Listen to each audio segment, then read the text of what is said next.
Barka ‘yan uwa, wannan abu alfahari ne gaskiya tabbat sojawanmu ya kamata mu yaba muku, ya kamata duk wani ɗan Nijar ya fito ya yaba ma sojawan gaskiya kun yi ƙoƙari a daidai kuma lokacin da ake cewa ake kuzuzuta labaran ƙarya. To sai mu gaya muku ‘yan uwa, a yau ne a nan jihar Talabiri sojawanmu suka kama ‘yan ta'adda kimanin uku, saura kuma an kashe su. Sun kama su kuma tare da motoci da kayan yaƙi. Wanga abun alfahari ne. Daidai jihar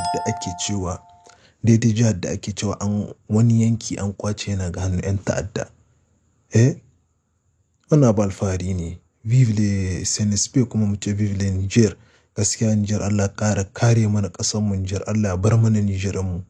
Amma kafin mu shiga shirin, idan har kai sabo ne cikin tashar tamu sai ka samu alamar like da subscribe domin samun shirye-shiryenmu da zarar mu sake. Kuna tara da tashar taku mai farin jini. Mu shiga cikin shirin.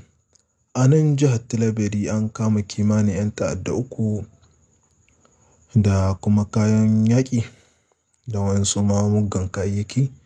Ga sunan ga bidiyon sai ku gani. Kuma saura an ce an kashe su, wanda suka yi yunƙurin gudu an kashe su. A daidai lokacin da RFI da BBC kun ga kafafen ga biyu, Allah tsine mai Yahudawa, Allah tsine mai Yahudawa. A jiya sun wallafa labari sun ce jihar Talabiri akwai yankin da 'yan ta'adda na suke rike da shi. 'Yan ta'adda suna amsa haraji ga mutane, 'yan ta'adda sun hana mutane shakat. Kuma mun ji daga majiya wanda ba su ƙarya, akwai mutanenmu wanda muke aiki tare da su sun yi tambaya yankin nan. Sun ce ƙarya ne, su dai a sanin su dai ba su san ba inda nan cikin Talabiri inda yake yankin wani yanki ne da yake hannun 'yan ta'adda. Kun ga kafafen ga biyu, sai dai mu ci Allah tsine musu albarka kuma mu yi nesanta da su. Ba kowane labari ne za su faɗi ba mu ɗauka. BBC da RFI. RFI mallakin Faransa ce kuma BBC mallakin Ingila ce. To don kun san yanzu ana tura suna alharbal barida. Mina alharbal barida, Laraba suka ce alharbal barida. Kawai yaƙi ne ake a yaƙi tunaninka. Ba sai an fito da makami an yaƙe ka ba. Yanzu aka yaƙi tunaninka an ƙare da kai. Mu nisanta daga wanga kafafen labarai, ba kowane labari za su faɗi ba mu ɗauka.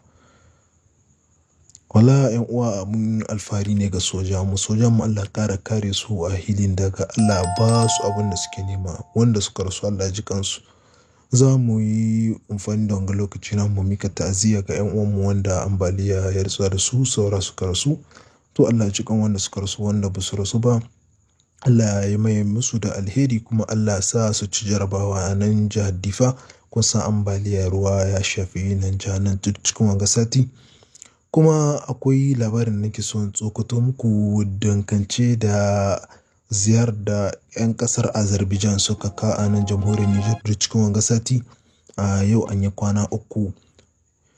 Sun ka ziyara sun ce za su kulla zangantaka ta soja, amma ba su ka baz ba nan garinmu ba su yi ma baz ne ba.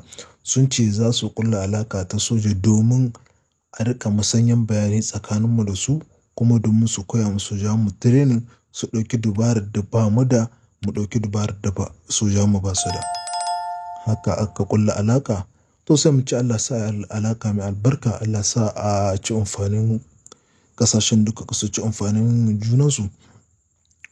To kuna tara da tashar taku mai farin jini. Idan har wannan shine sabon shigonka cikin tashar tamu, ka sa mana alamar like da subscribe domin samun shirye-shiryenmu da zarar mu sake.